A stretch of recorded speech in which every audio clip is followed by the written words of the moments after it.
안녕하세요. 이번에 페미니스트 미디어 시어리를 발표하게 된 미디어 커뮤니케이션 전공 18학번 이슬입니다. 지금부터 페미니스트 미디어 티오리와 이 이론이 커뮤니케이션 학에서 주로 여겨지는 주제들이 무엇인지에 대해 설명하도록 하겠습니다. 발표 시작하겠습니다.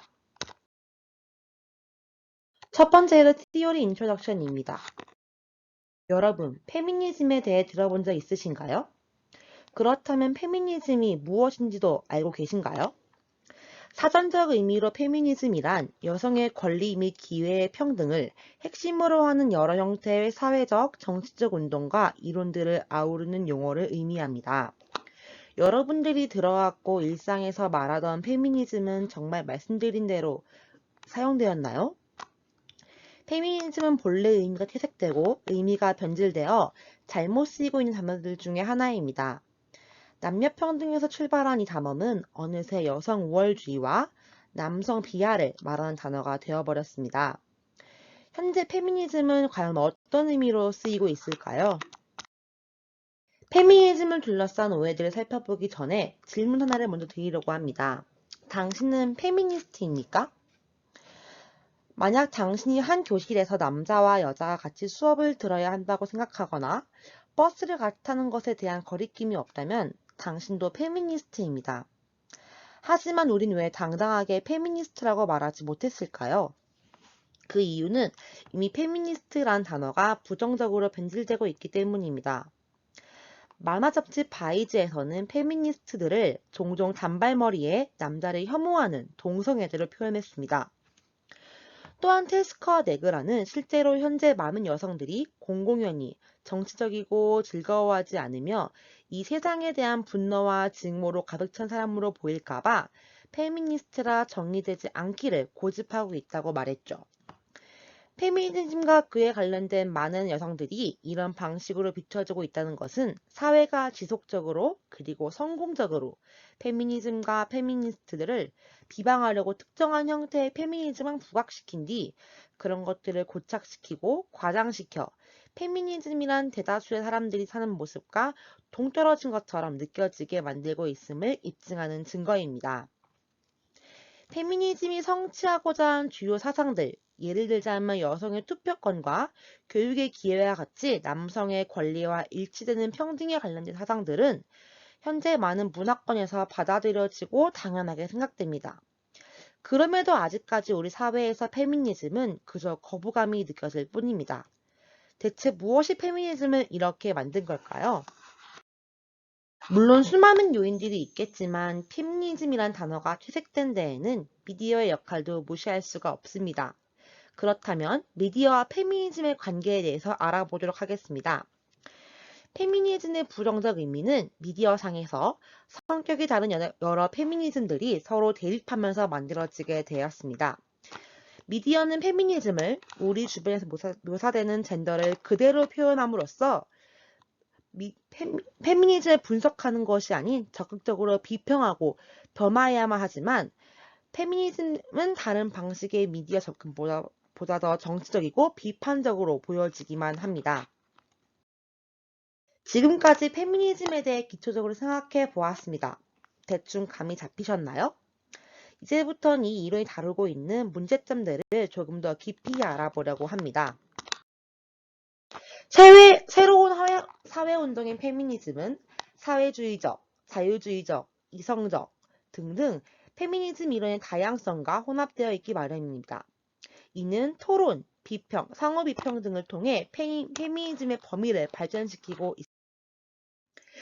커뮤니케이션 학에서의 페미니스트 주제들은 크게 세 가지로 분류할 수 있습니다. 고정관념과 사회화, 포르노그래피, 이데올로기가 그 세 가지입니다. 고정관념과 사회화란 미디어가 제공한 고정관념적 여성의 이미지는 성역할 사회화를 야기하며 수동적 대중을 만들어낸다는 것을 의미합니다.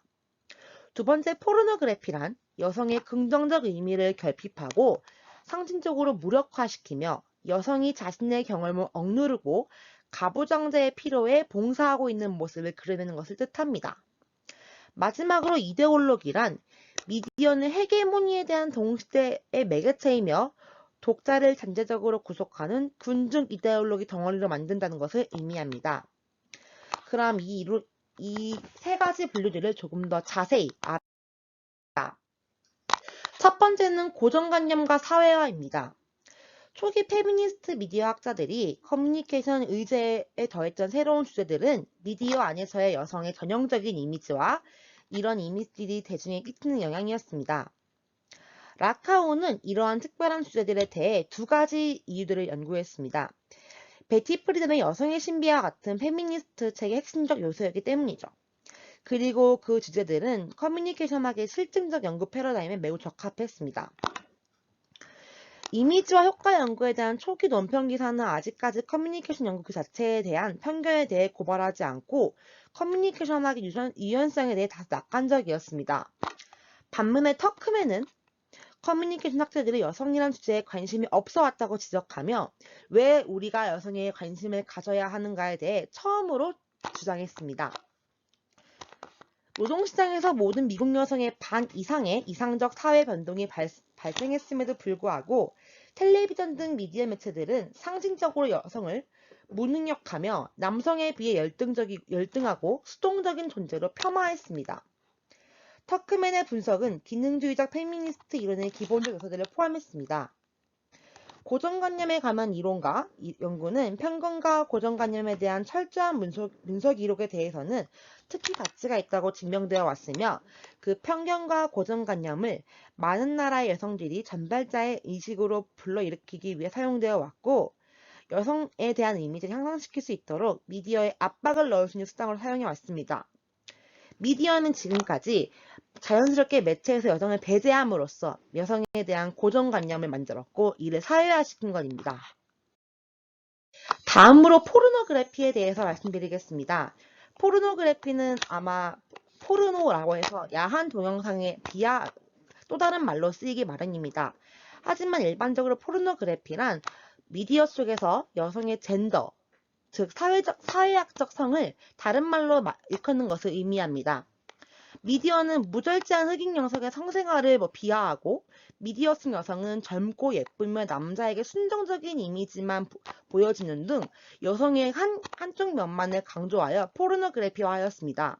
즉 미디어 속 여성은 남성의 섹스 판타지의 충족 도구로 전락하기 마련이었습니다. 다음은 이데올로기입니다. 이데올로기 논문에서는 5명의 학자들이 주장한 각자의 페미니즘의 이데올로기적 해석이 담겨 있습니다. 첫 번째는 라캉입니다. 라캉의 프로이브 재해석에서 신체적인 남근이 중심이 아니라 사회적이고 문화적인 힘을 상징하는 남근성, 영어로 팔러스가 중심으로 제시됩니다. 이는 어린이들이 엄마로부터 분리되는 것은 언어의 습득 또는 상징적인 질서에 입문하면서 일어난다고 주장합니다. 소년들에게 가부장적인 상징적 과정은 사회적 힘에 대한 접근을 암시하며 소녀들에게는 여성적인 것은 설 자리가 없고 말해줄 수도 없는 가부장적 질서로 포함되는 것을 의미합니다. 두 번째는 낸시 초드로우의 유물론적 정신분석입니다.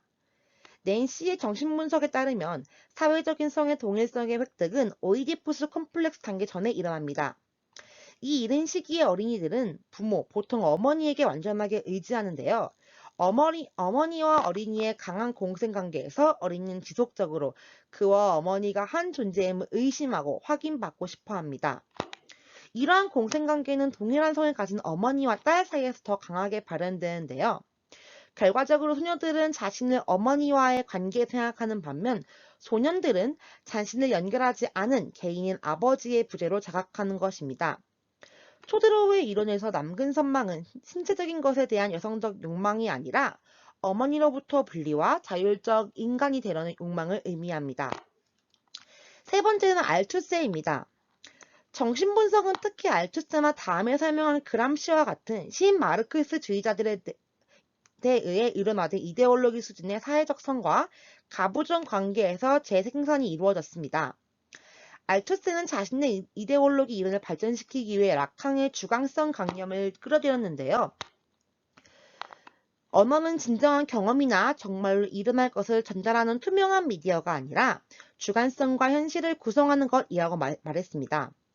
알투스의 이데올로기 이론에서 개인은 지배적인 이데올로기에 의해 질문받고, 다시 말해 개인은 냉혹하게 지배적인 이데올로기 속으로 끌려들어간다고 설명합니다. 네 번째는 그람시입니다. 그람시의 헤게모니라는 개념은 이데올로기 개념 중 매우 중요한 덧붙임입니다.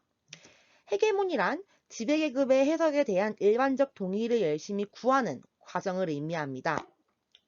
지배적 이데올로기는 모든 사람들에게 자연적이고 정치적이지 않은 상태로 받아들여지는 것으로서 나타나는 상식으로 해석되기 때문에 눈에 보이지 않습니다. 이러한 연구는 대부분 정신분석, 구조주의, 기호학에 의해 제공된 도구를 사용하는 특이한 미디어 텍스트의 이데올로기적 분석들로 구성되는 기술 안에서 이루어졌습니다. 마지막은 맥로비입니다. 맥로비는 영국 10대 잡지인 제키의 성공 요인을 분석하면서 대중문화 속 페미니즘을 분석합니다. 출판산업 위기에서도 성장할 만큼 출판사의 성장 이유를 단순히 수익만 쫓는 것이 아니라 지배적 질서로 단언하며, 다시 말해 문화의 수준에서 여성다움, 여가, 소비에 관하여 동의하도록 하는 맹목적인 시도에 개입되어 있다고 말합니다. 맥로비는 노동자 계급, 특히 젊은 노동자 계급이 문화적인 생산물을 다시 점령하여 그들만의 저항적이고 합의 문화적인 스타일의 생산물을 통합시킴으로써 헤게모니를 전복시킬 수 있는 방법을 발견했다고 주장하였습니다. 지금까지 논문을 심도 있게 알아보았습니다. 그럼 이제 이 내용들을 정리해볼게요. 세 번째 단어는 모델링입니다. 고정관념과 사회화, 포르노그래피, 이데올로기, 이 세 가지 테마의 커뮤니케이션 이론들은 하나로 페미니스트 미디어 이론이라는 하나로 통합되기 마련입니다. 고정관념적, 가부장적, 여성에 대한 헤게모니적 가치의 전달 도구로 사용됐으며, 미디어는 사회적인 지배의 대리인으로 개념화되었습니다. 마지막으로 결론입니다. 페미니즘이란 무엇이고 무엇이었고 무엇을 해야 할까요? 과거 페미니즘은 부정적이었으며 미디어는 여성을 수동적인 존재로 폄하하였습니다. 현재 페미니즘은 그 무엇보다도 진취적이며 비판적이고 정치적입니다. 때문에 페미니스트들은 종종 정치적 성향을 많이 띈다고 여겨지며 이 사회를 바꾸려는 시도를 많이 한다고 알려져 있습니다. 그렇다면 앞으로 페미니즘은 어디로 나아가야 할까요? 페미니스트와 문화연구의 접합점의 혁신적인 연구체제를 만들어야 합니다. 즉, 새로운 프레임워크를 생성하여 새로운 페미니스트 체계를 구축해야 하는 것입니다. 비디오와 유튜브 섹션은 해당 영상으로 대체하도록 하겠습니다. 네, 제가 준비한 내용은 여기까지입니다. 혹시 질문 있으신가요? 없으시다면 이만 마무리하도록 하겠습니다. 지금까지 페미니스트 미디어 티오리에 대해 설명한 이슬이었습니다. 감사합니다.